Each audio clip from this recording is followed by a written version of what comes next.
ਮਾਈਆਂ ਮਾਈਕਾਂ ਦਾ ਦੇਖੋ ਕੀ ਹਾਲ ਕਰਨੀ ਹੈ ਨਾ ਸੁਣਾ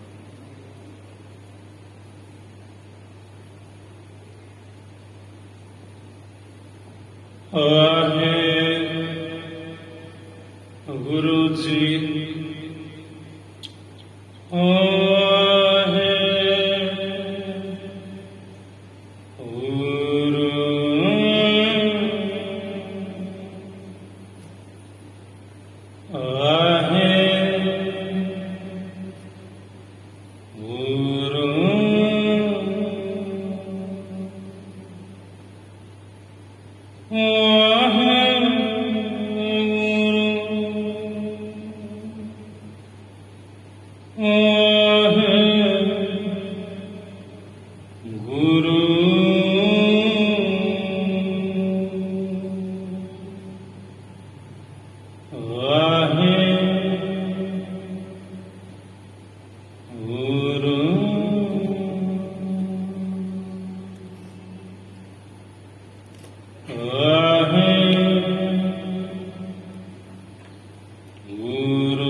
ਸ਼੍ਰੀ ਨਾਨਕ ਪਦ ਪੰਕਜ ਮੰਨਾ ਪਦ ਪੰਕਜ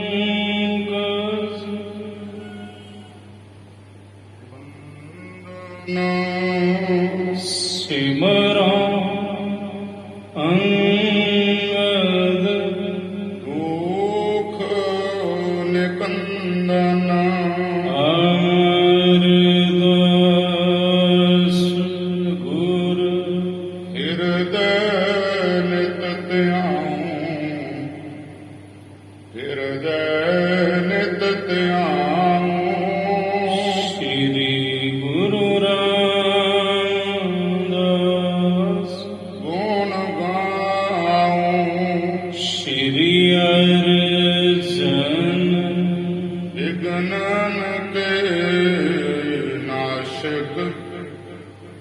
बिगनन के नाशक श्री हरि गोबिंद शुभ सुमत प्रकाशक श्री हरि राय नमो कर जोरी नमो कर जोरी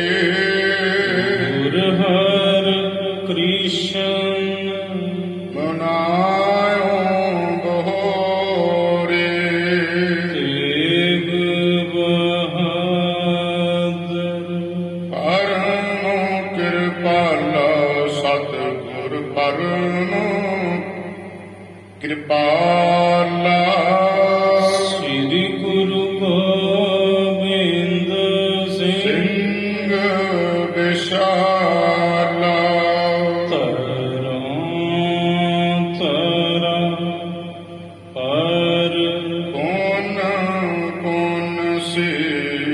ਸਾਜੀ ਪੁੰਨ ਪੁੰਨ ਸੀਸਾ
ਸ੍ਰੀ ਵਾਹਿਗੁਰੂ ਸਾਹਿਬ ਜੀ।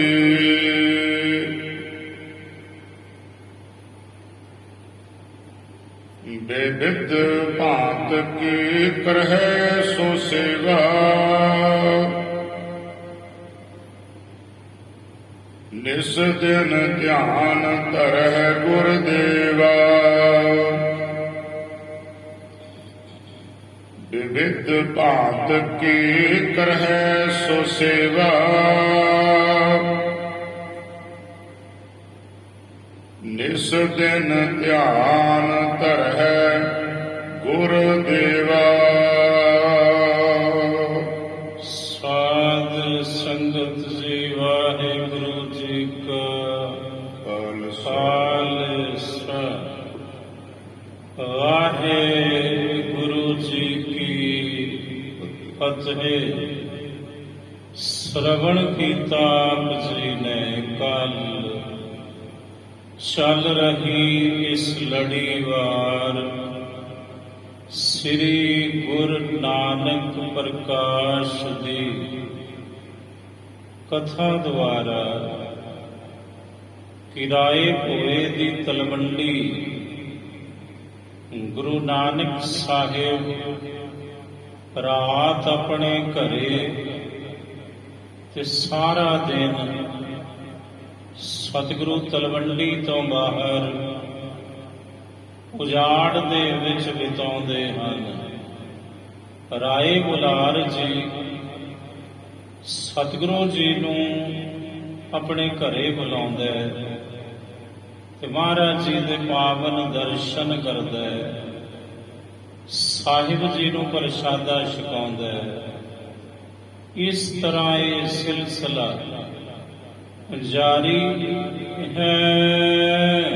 ਵਿਵਿਧ ਭਾਂਤ ਕੀ ਕਰਹਿ ਸੋ ਸੇਵਾ, ਬਹੁਤ ਪ੍ਰਕਾਰ ਦੀ ਸੇਵਾ ਰਾਏ ਬੁਲਾਰ ਜੀ ਗੁਰੂ ਨਾਨਕ ਸਾਹਿਬ ਜੀ ਦੀ ਕਰਦੇ ਹਨ।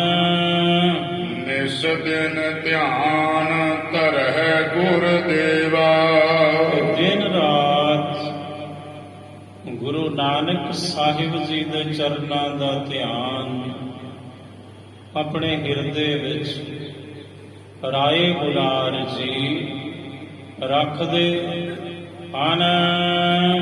ਆਯੂ ਬ੍ਰਿਧ ਜਿਹ ਜੀਵਨ ਥੋਰਾ, ਉਮਰ ਬਿਰਧ ਹੋ ਗਈ ਰਾਏ ਜੀ ਦੀ, ਤੇ ਹੁਣ ਬਹੁਤਾ ਸਮਾਂ ਨਹੀਂ। ਹੁਣ ਸਵਾਸ ਵੀ ਉਮਰ ਵੀ ਥੋੜੀ ਰਹਿੰਦੀ ਹੈ ਰਾਏ ਜੀ ਦੀ। ਜਹਤ ਕੇ ਸਫਲ ਜਨ ਹਵੈ ਮੋਰਾ, ਰਾਏ ਜੀ ਚਾਹੁੰਦੇ ਨੇ ਕਿ ਮੇਰਾ ਜਨਮ ਵੀ ਸਫਲਾ ਹੋਵੇ। ਅਸ਼ਟ ਜਾਮ ਮਨ ਮੈਂ ਲਿਵ ਲਾਗੀ, ਅੱਛੇ ਪੈਰ ਰਾਏ ਜੀ ਦੇ ਮਨ ਵਿੱਚ ਹੁਣ ਲਿਵ ਲੱਗੀ ਹੈ ਇੱਕ ਰਸ।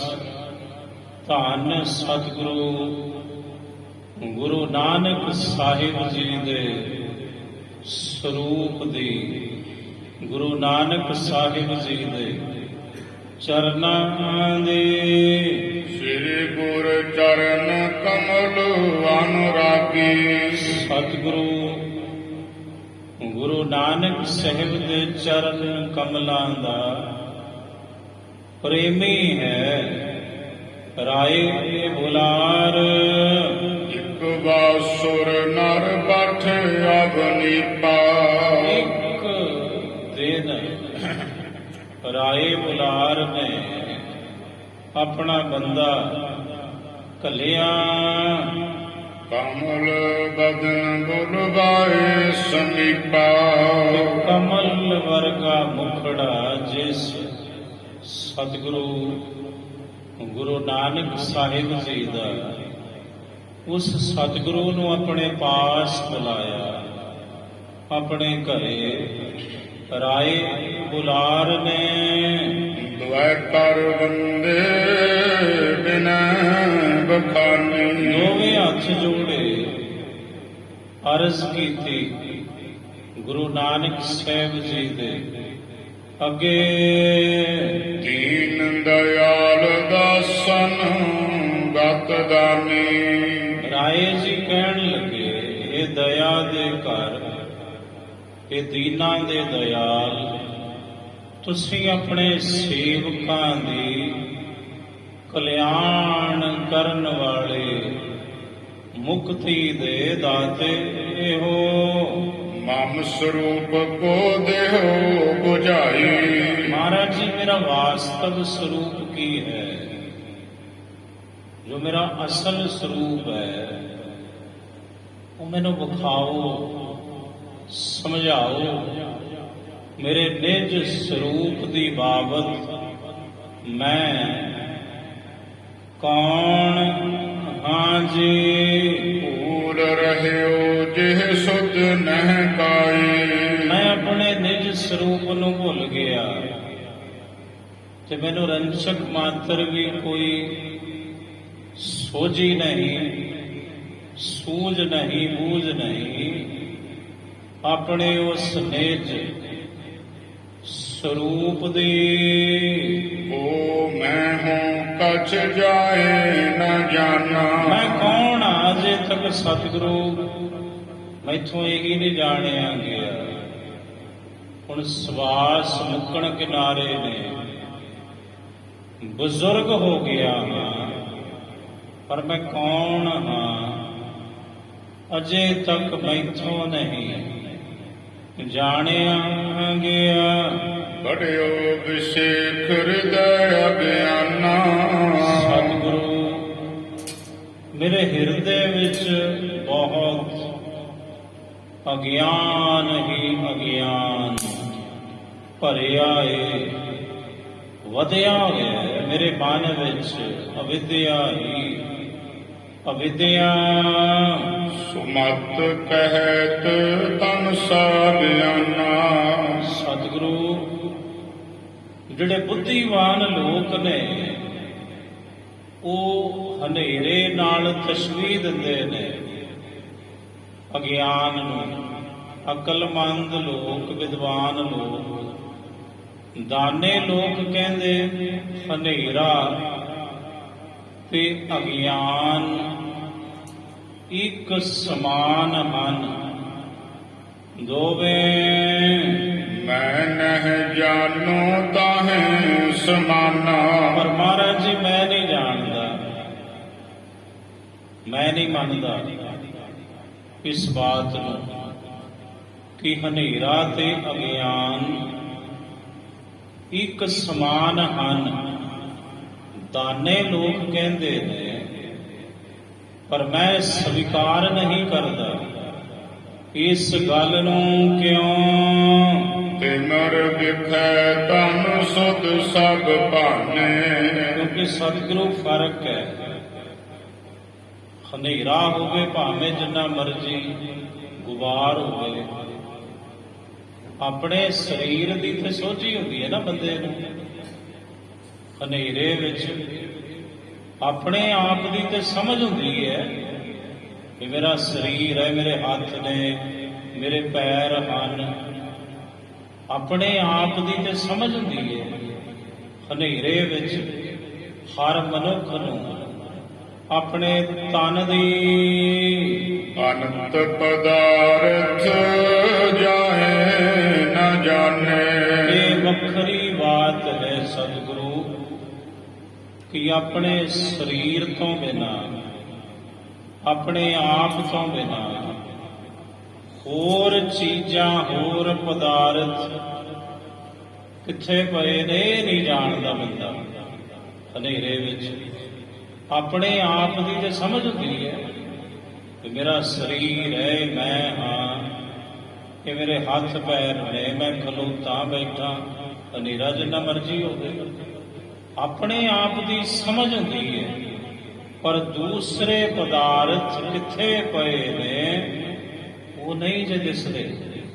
ਹਨੇਰੇ ਵਿੱਚ ਸੁਧ ਅਗਿਆਨ ਸਰਬ ਗਵਾਈ। ਪਰ ਸਤਿਗੁਰੂ ਜਿਹੜਾ ਅਗਿਆਨ ਹੁੰਦਾ ਹੈ ਨਾ, ਜੋ ਮੇਰੀ ਸਮਝ ਹੈ ਮਹਾਰਾਜ, ਅਗਿਆਨ ਸਾਰੀ ਸੁਧ ਹੀ ਗਵਾ ਦਿੰਦਾ ਹੈ। ਅਗਿਆਨ ਦੇ ਵਿੱਚ ਤੇ ਸਮਝ ਨਹੀਂ ਆਉਂਦੀ ਆਪਣੇ ਆਪ ਦੀ। ਫਿਰ ਇਹ ਦੱਸੋ, ਹਨੇਰਾ ਤੇ ਅਗਿਆਨ ਇੱਕ ਸਮਾਨ ਕਿਵੇਂ ਹੋਏ ਇਹ ਜੀ? ਆਪਨੋ ਆਪ ਨ ਜਾਣੇ ਹੋ ਜਾਈ। ਅਗਿਆਨ ਰੂਪੀ ਅੰਧਕਾਰ ਵਿੱਚ ਆਪਣਾ ਆਪ ਜਾਣਿਆ ਹੀ ਨਹੀਂ ਜਾਂਦਾ। ਇਹ ਜਿਹੜਾ ਹਨੇਰਾ ਹੈ ਬਾਹਰਲਾ, ਇਹਦੇ ਚ ਆਪਣਾ ਆਪ ਤੇ ਜਾਣ ਲੈਂਦੇ ਆ ਅਸੀਂ, ਪਰ ਅਗਿਆਨਤਾ ਰੂਪੀ ਅੰਧਕਾਰ ਵਿੱਚ ਆਪਣਾ ਆਪ ਵੀ ਅਸੀਂ ਭੁੱਲਦੇ ਹਾਂ ਜੀ। ਜਾਤ ਤਮ ਜੋ ਸਾਹਮਣੇ ਤਾਕੇ। ਤਾਂ ਤੇ ਜਿਹੜਾ ਤਮ ਹੈ, ਹਨੇਰਾ ਹੈ, ਇਹ ਅਗਿਆਨ ਦੇ ਬਰਾਬਰ ਨਹੀਂ ਹੈ ਜੀ। ਸਰਬ ਜੀਵ ਦੁਖੀਆ ਬਸ ਜਾਕੇ। ਸਾਰੇ ਜੀਵ ਦੁਖੀ ਨੇ ਜਿਸ ਅਗਿਆਨਤਾ ਰੂਪੀ ਅੰਧਕਾਰ ਦੇ ਵਸ ਪੈ ਕੇ। ਉਪਦੇਸ਼ਕ ਪ੍ਰਭ ਤੋਹੇ ਸਮਾਨਾ। ਇਹ ਮੇਰੇ ਰੱਬ, ਮੇਰੇ ਮੌਲਾ, ਮੇਰੇ ਖੁਦਾ ਗੁਰੂ ਨਾਨਕ ਸਾਹਿਬ ਇਸ ਖਲਕਤ ਵਿੱਚ, ਇਸ ਆਲਮ ਵਿੱਚ ਤੁਹਾਡੇ ਵਰਗਾ ਉਪਦੇਸ਼ਕ ਕੋਈ ਨਹੀਂ ਹੈ ਜੀ। ਪਵਨ ਦਿਖੈ ਨ ਜਾਣੋ ਆਨਾ। ਇਹ ਸਤਿਗੁਰੂ ਇਸ ਪ੍ਰਿਥਵੀ ਦੇ ਉੱਪਰ ਤੁਹਾਡੇ ਤੋਂ ਵੱਡਾ ਉਪਦੇਸ਼ਕ ਮੇਰੇ ਰੱਬ ਜੀ, ਮੇਰੇ ਮੌਲਾ ਗੁਰੂ ਨਾਨਕ ਸਾਹਿਬ, ਮੈਂ ਹੋਰ ਕਿਸੇ ਨੂੰ ਨਹੀਂ ਜਾਣਦਾ ਤੇ ਮੈਂ ਹੋਰ ਕਿਸੇ ਤੋਂ ਉਪਦੇਸ਼ ਵੀ ਨਹੀਂ ਲੈਣਾ ਚਾਹੁੰਦਾ। ਹੁਣ ਤੁਸੀਂ ਕਿਰਪਾ ਕਰੋ ਜੀ। ਕਿਰਪਾ ਸਿੰਧ ਕਰੁਣਾ ਅਬ ਇਹ ਕੀਜੈ। ਕਿਰਪਾ ਦੇ ਸਾਗਰ, ਹੁਣ ਤੁਸੀਂ ਕਿਰਪਾ ਕਰੋ ਮੇਰੇ ਉੱਪਰ। ਮਮ ਸਰੂਪ ਸਮਝਾਏ ਸੋ ਦੀਜੈ। ਮੇਰਾ ਸਰੂਪ ਕਿਆ ਹੈ ਵਾਸਤਵ ਦੇ ਵਿੱਚ, ਮੈਨੂੰ ਦਿਖਾ ਦਿਓ। ਕਿਉਂਕਿ ਗੁਰੂ ਚਾਨਣ ਹੈ, ਗੁਰੂ ਪ੍ਰਕਾਸ਼ ਹੈ, ਤੇ ਮੈਂ ਕੌਣ ਹਾਂ? ਮੇਰਾ ਅਸਲ ਵਜੂਦ ਕਿਆ ਹੈ? ਮੇਰਾ ਅਸਲ ਸਰੂਪ ਕੀ ਹੈ? ਇਹ ਤੇ ਹੈ ਨਹੀਂ ਜੋ ਬਾਹਰੋਂ ਦਿਸਦਾ, ਇਹ ਨਹੀਂ ਮੇਰਾ ਅਸਲ ਸਰੂਪ, ਜਿਹਨੂੰ ਮੈਂ ਭੁਲਾਈ ਬੈਠਾ। ਹਾਂਜੀ ਤੁਮ ਕਰਨਾ ਤੇ ਮੁਝ ਜਬ ਆਸਾ। ਤੁਹਾਡੀ ਕਿਰਪਾ ਸਦਕਾ ਮੇਰੇ ਮਨ ਦੇ ਅੰਦਰ ਜਗਿਆਸਾ, ਇਹ ਚਾਹਤ ਉਤਪੰਨ ਹੋਈ ਹੈ ਜੀ। ਬਦੇ ਹਿਰਦੇ ਮਹਿ ਅਦਿਕ ਪਿਆਸਾ। ਮੇਰੇ ਹਿਰਦੇ ਵਿੱਚ ਬੜੀ ਪਿਆਸ ਵਧੀ, ਜਗਿਆਸਾ ਵਧੀ, ਇਹ ਜਾਣਨ ਦੀ ਕਿ ਅਸਲ ਵਿੱਚ ਮੇਰਾ ਅਸਲ ਵਜੂਦ ਕਿਆ ਹੈ, ਮੇਰਾ ਅਸਲ ਸਰੂਪ ਕਿਆ ਹੈ, ਜਿਹਨੂੰ ਮੈਂ ਵਿਸਾਰੀ ਬੈਠਾ ਮਰਨ ਕਿਨਾਰੇ। ਹਾਂ ਹੁਣ ਲਖ ਅਧਿਕਾਰ ਗਿਆਨ ਕੋ ਦਾਨਾ। ਸਾਹਿਬ ਇਹ ਦਾਤਾ ਗੁਰੂ ਨਾਨਕ ਸਾਹਿਬ ਜੀ, ਕਿ ਤੁਸੀਂ ਵੇਖੋ ਮੈਂ ਅਧਿਕਾਰੀ ਹਾਂ ਕਿ ਨਹੀਂ। ਤੁਸੀਂ ਦਾਨੀ ਹੋ, ਉਪਦੇਸ਼ ਤੁਸਾਂ ਦੇਣਾ ਹੈ ਜੀ। ਤੇ ਕਰ ਕਰੋ ਮੋਰ ਕਲਿਆਣਾ। ਤੇ ਕਿਰਪਾ ਕਰੋ ਮੇਰੀ ਕਲਿਆਣ ਹੋ ਜਵੇ, ਮੇਰੀ ਕਲਿਆਣ ਕਰ ਦੋ। ਇਹ ਉਪਦੇਸ਼ ਮੈਨੂੰ ਬਖਸ਼ ਕੇ। ਅਸ ਪ੍ਰਕਾਰ ਕੇ ਸੁਨ ਕਰ ਬਾਣੀ। ਕਹਿੰਦੇ ਇਸ ਪ੍ਰਕਾਰ ਦੀ ਇਹ ਬੇਨਤੀ, ਇਹ ਬੋਲ ਸੁਣ ਕੇ ਰਾਏ ਬੁਲਾਰ ਜੀ ਕੀ ਦੇ। ਬਿਨੈ ਦੀਨਤਾ ਮਹਿ ਜੋ ਸਾਨੀ। ਜਿਹੜੀ ਬੜੀ ਨਿਮਰਤਾ ਦੇ ਵਿੱਚ ਮਿਲੀ ਹੋਈ ਸੀ ਬੇਨਤੀ, ਜਿਹਦੇ ਵਿੱਚ ਨਿਮਰਤਾ ਸੀ, ਜਿਹੜੇ ਬੋਲਾਂ ਦੇ ਵਿੱਚ ਦੇਨ ਗਿਆਨ ਕੇ ਮਤ ਤਿਹ ਦਾਈ। ਹੁਣ ਸਤਿਗੁਰੂ ਗੁਰੂ ਨਾਨਕ ਸਾਹਿਬ ਰਾਏ ਬੁਲਾਰ ਜੀ ਨੂੰ ਗਿਆਨ ਦੀ ਮੱਤ, ਗਿਆਨ ਨਿਜ ਗਿਆਨ, ਸਵੈ ਗਿਆਨ, ਸਵੈ ਸਰੂਪ ਦੇ ਗਿਆਨ ਦੀ ਸਿੱਖਿਆ ਦੇਣ ਲਈ ਉਦਿਤ ਭਏ ਸ੍ਰੀ ਗੁਰ ਜਗ ਸਾਈ। ਉਦਿਤ ਕਹਿੰਦੇ ਨੇ ਕਿਸੇ ਚੀਜ਼ ਦਾ ਉਦੈ ਹੋਣਾ, ਪ੍ਰਗਟ ਹੋਣਾ। ਸਤਿਗੁਰੂ ਜੀ ਤਿਆਰ ਹੋਏ ਉਪਦੇਸ਼ ਦੇਣ ਲਈ। ਉਦਿਤ ਦਾ ਦੂਸਰਾ ਅਰਥ ਹੁੰਦਾ ਤਿਆਰ ਹੋਣਾ ਕਿਸੇ ਕੰਮ ਲਈ। ਸ੍ਰੀ ਗੁਰ ਪਗ ਸ਼ੋਭਾ ਬਿਮਲ ਪਿੰਜਰ ਸਰ ਪਹਿਚਾਨ। ਅਗਲਾ ਪ੍ਰਸੰਗ ਸ਼ੁਰੂ ਹੁੰਦਾ ਹੈ।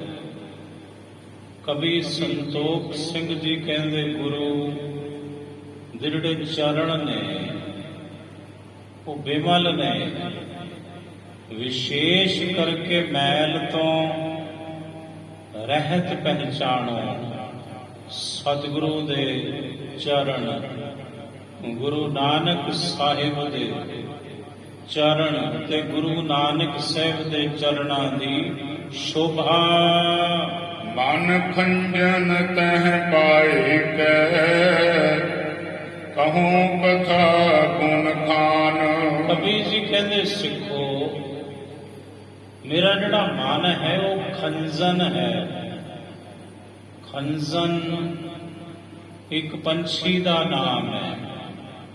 ਇਹਨੂੰ ਮਮੋਲਾ ਕਹਿੰਦੇ ਨੇ। ਮਮੋਲਾ ਐਡਾ ਚੰਚਲ ਹੁੰਦਾ ਹੈ, ਆਹਾ, ਟਿਕਦਾ ਹੀ ਨਹੀਂ ਹੈ। ਇਹਨੂੰ ਪਿੰਜਰੇ 'ਚ ਪਾਓ, ਇਹ ਪਿੰਜਰੇ 'ਚ ਪਿਆ ਵੀ ਟਿਕਦਾ ਹੀ ਨਹੀਂ, ਮਰ ਜੂ, ਪਰ ਟਿਕ ਕੇ ਨਹੀਂ ਬਹਿੰਦਾ। ਮਾਮੂਲਾ ਜਿਹੜਾ ਹੁੰਦਾ ਹੈ ਖੰਜਨ, ਇਹ ਸਭ ਤੋਂ ਚੰਚਲ ਪੰਛੀਆਂ ਵਿੱਚ ਇਹਦੀ ਗਿਣਤੀ ਹੁੰਦੀ ਹੈ। ਹੁਣ ਕਵੀ ਜੀ ਕਹਿੰਦੇ ਮੇਰਾ ਮਨ ਮਾਮੂਲੇ ਪੰਛੀ ਦੀ ਨਿਆਈ ਐਡਾ ਚੰਚਲ ਹੈ ਕਿ ਇਹ ਟਿਕਦਾ ਕੋਈ ਨਹੀਂ ਕਿਸੇ ਲਈ ਵੀ। ਤੇ ਮੈਂ ਗੁਰੂ ਦੀ ਕਿਰਪਾ ਸਦਕਾ ਆਪਣੇ ਇਸ ਮਨ ਰੂਪੀ ਪੰਛੀ ਨੂੰ ਸਤਿਗੁਰੂ ਦੇ ਚਰਨਾਂ ਰੂਪੀ ਪਿੰਜਰੇ ਵਿੱਚ ਪਾ ਕੇ, ਕਿਉਂਕਿ ਗੁਰੂ ਦੇ ਚਰਨ ਰੂਪੀ ਜਿਹੜਾ ਪਿੰਜਰਾ ਹੈ ਉਹਦੇ 'ਚ ਕਾਬੂ ਆ ਜੂ ਜਾਂ ਮਰੂ। ਮੈਂ ਆਪਣੇ ਮਨ ਨੂੰ ਪਹਿਲਾਂ ਸਤਿਗੁਰੂ ਦੇ ਸ਼ਬਦ ਦੁਆਰਾ ਮਾਰ ਕੇ ਇਕਾਗਰ ਚਿਤ ਹੋ ਕੇ ਹੁਣ ਸੁੱਖਾਂ ਦੇ ਦਾਨੀ ਗੁਰੂ ਨਾਨਕ ਸਾਹਿਬ ਦੀ ਕਥਾ ਅੱਗੋਂ ਆਖਦਾ ਹਾਂ ਤੁਹਾਨੂੰ। ਸੁਨਤ ਬੇਨਤੀ ਕਰੀ ਜੋਰਾਓ। ਕਹਿੰਦੇ ਰਾਏ ਬੁਲਾਰ ਜੀ ਨੇ ਫਿਰ ਜਿਹੜੀ ਬੇਨਤੀ ਕੀਤੀ ਗੁਰੂ ਨਾਨਕ ਸਾਹਿਬ ਨੂੰ, ਰਾਏ ਜੀ ਦੀ ਬੇਨਤੀ ਸੁਣ ਕੇ ਬੋਲੇ ਸ੍ਰੀ ਗੁਰ ਮ੍ਰਿਦੁਲ ਸੁਭਾਉ। ਮਹਾਰਾਜ ਜਿਨ੍ਹਾਂ ਦਾ ਸੁਭਾਅ ਬੜਾ ਕੋਮਲ ਹੈ, ਬੜਾ ਮਿੱਠੜਾ ਸੁਭਾਅ ਗੁਰੂ ਨਾਨਕ ਸਾਹਿਬ ਦਾ, ਇੰਜ ਬੋਲੇ ਹਨ। ਓ ਭੂਪਤ ਤੁਮ ਆਪਨ ਹੰਤਾ। ਮਹਾਰਾਜ ਕਹਿੰਦੇ ਰਾਜਨ, ਰਾਏ ਬੁਲਾਰ ਜੀ ਸਾਡਾ ਸਵਾਲ ਹੈ ਸੁਣੋ। ਤੁਸੀਂ ਆਪਣੀ ਹੰਗਤਾ, ਆਪਣੀ ਮੈਂ, ਆਪਣੀ ਪਕੜ ਕਿਸ ਚੀਜ਼ ਵਿੱਚ ਧਾਰਨ ਕੀਤੀ ਹੈ? ਕਿਹ ਮਹਿ ਧਰੇ ਕਹੋ ਬਿਰਦੰਤਾ। ਇਹਦੇ ਵਿੱਚ ਧਾਰਨ ਕੀਤੀ ਆਪਣੀ ਪਕੜ, ਆਪਣੀ ਹੰਗਤਾ, ਆਪਣੀ ਮੈਂ, ਮੇਰੀ। ਤੁਰਕ ਜਨਮ ਮਮ ਦੀਨ ਦਇਆਲਾ। ਕਹਿੰਦਾ ਸਤਿਗੁਰੂ ਸੁਣੋ, ਮੇਰੀ ਪਕੜ ਕਿਹਦੇ ਵਿੱਚ ਹੈ? ਵੀ ਮੈਂ ਤੁਰਕ ਹਾਂ ਤੇ ਤੁਰਕਾਂ ਦੇ ਘਰ ਦਾ ਮੇਰਾ ਜਨਮ ਹੈ। ਇਹ ਦਇਆ ਦੇ ਇਹ ਘਰ ਆਰ ਬਲਾ ਬਿਦ ਮਮ ਸਿਤ ਬਾਲਾ। ਮੇਰੀ ਉਮਰ ਵੱਡੀ ਹੋ ਗਈ, ਮੈਂ ਬੁੱਢਾ ਹੋ ਗਿਆ ਤੇ ਮੇਰੇ ਜਿਹੜੇ ਕੇਸ ਨੇ ਉਹ ਚਿੱਟੇ ਹੋ ਗਏ ਨੇ, ਹੁਣ ਕਾਲਿਆਂ ਤੋਂ ਚਰਮ ਸਿਥਲ ਮੈਂ ਨਿਰਬਲ ਹੋਇਓ। ਮੇਰਾ ਚਮੜਾ ਢਲਕ ਗਿਆ, ਝੁਰੜੀਆਂ ਪੈ ਗਈਆਂ, ਸਰੀਰ ਕਮਜ਼ੋਰ ਹੋ ਗਿਆ। ਮੇਰਾ ਕੰਪਤ ਸਿਰ ਮੈਂ ਵਿਸ਼ਿਆਨ ਹੋਇਓ। ਇਹ ਸਤਿਗੁਰੂ ਮੇਰਾ ਸਿਰ ਕੰਬਦਾ, ਪੈਰ ਡਗਮਗਾਉਂਦੇ ਨੇ, ਪਰ ਫੇਰ ਵੀ ਮੇਰਾ ਮਨ ਵਿਸ਼ਿਆਂ ਵਿੱਚ ਮਿਲਿਆ ਏ। ਮਮ ਬਨਤਾ ਮੇਰੇ ਸੁਤ ਨਾਤੀ। ਮੇਰੀ ਘਰਵਾਲੀ, ਮੇਰੇ ਪੁੱਤਰ, ਮੇਰੇ ਪੋਤਰੇ, ਮਮ ਸੋਦਰ ਇਹ ਮੇਰੇ ਗਿਆਤੀ। ਇਹ ਮੇਰੇ ਭਰਾ, ਇਹ ਮੇਰੇ ਚਾਚੇ ਤਾਏ ਮਾਮੇ, ਇਹ ਸਭ ਮੇਰੇ ਸੰਬੰਧੀ। ਨਾਮ ਬੁਲਾਰ ਦਿਖੈ ਮਮ ਹੰਤਾ। ਮੇਰਾ ਨਾਮ ਹੈ ਰਾਏ ਬੁਲਾਰ, ਇਹਦੇ ਵਿੱਚ ਮੇਰੀ ਪਕੜ ਹੈ। ਇਹ ਸਭ ਵਿੱਚ ਮੈਂ, ਮੇਰੀ ਬੋਲਦੀ ਹੈ ਮੇਰੀ। ਸੰਬੰਧਨ ਮਹਿ ਲਖੋਂ ਇਦੰਤਾ। ਮਹਾਰਾਜ ਮੈਂ ਸੰਬੰਧੀਆਂ ਦੇ ਵਿੱਚ ਹਾਂ, ਐਡਾ ਮੇਰਾ ਕੂੜਮਾ ਹੈ, ਕੁਨਵਾ ਹੈ, ਇਤਨਾ ਵੱਡਾ ਮੇਰਾ। ਇਹ ਭੂਪਤ ਇਹ ਤਨ ਕੇ ਧਰਮਾ। ਸਤਿਗੁਰੂ ਕਹਿੰਦੇ हे ਰਾਜਨ, ਰਾਏ ਬੁਲਾਰ, ਇਹ ਤੇਰਾ ਅਸਲ ਸਰੂਪ ਨਹੀਂ, ਇਹ ਤੇ ਸਰੀਰ ਦੇ ਧਰਮ ਹਨ ਆਪ ਅਰੋਪੇ ਪਾਉਰ ਭਰਮਾ। ਸਤਿਗੁਰੂ ਕਹਿੰਦੇ ਤੂੰ ਆਪਣੇ ਆਪ ਨੂੰ ਅਰੂਪਣ ਕੀਤਾ ਹੈ। ਇਹਦੇ ਵਿੱਚ ਇੱਥੇ ਤੈਨੂੰ ਭੁਲੇਖਾ ਪਿਆ ਹੋਇਆ। ਮੇਰਾ ਸਰੀਰ, ਮੇਰਾ ਪਰਿਵਾਰ, ਮੇਰੇ ਪੁੱਤਰ, ਮੇਰੇ ਪੋਤਰੇ, ਮੇਰੀ ਇਸਤਰੀ, ਮੇਰੇ ਭੈਣ ਭਰਾ, ਮੇਰੇ ਸੰਬੰਧੀ, ਮੈਂ ਤੁਰਕ, ਮੇਰਾ ਨਾਮ ਰਾਏ ਬੁਲਾਰ। ਸਤਿਗੁਰੂ ਕਹਿੰਦੇ ਭੁਲੇਖੇ ਵਿੱਚ ਜੀ ਰਹੇ ਹੋ ਤੁਸੀਂ। ਰਾਏ ਜੀ ਜਨਮ ਮਰਨ ਦੁਖ ਤਨ ਕੇ ਮਾਹੀ। ਜੰਮਣ ਤੇ ਮਰਨ ਦੇ ਦੁੱਖ ਸਰੀਰ ਦੇ ਵਿੱਚ ਹਨ।